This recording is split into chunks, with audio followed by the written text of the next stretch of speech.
Uma ponte cedeu e deixou 3 casas isoladas ontem em Santa Bárbara do Tugúrio. Segundo informações da prefeitura, o caso aconteceu após um deslizamento de terra causado pelas chuvas na região. O local do incidente é uma área pequena, conhecida como Rodrigues.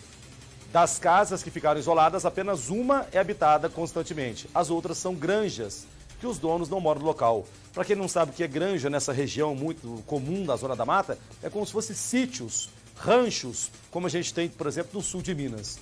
Nenhuma casa foi atingida pelo deslizamento. Ainda de acordo com a prefeitura, não há ninguém em área de risco e nenhuma pessoa ficou ferida. A ponte está interditada e ainda não há previsão para reconstrução.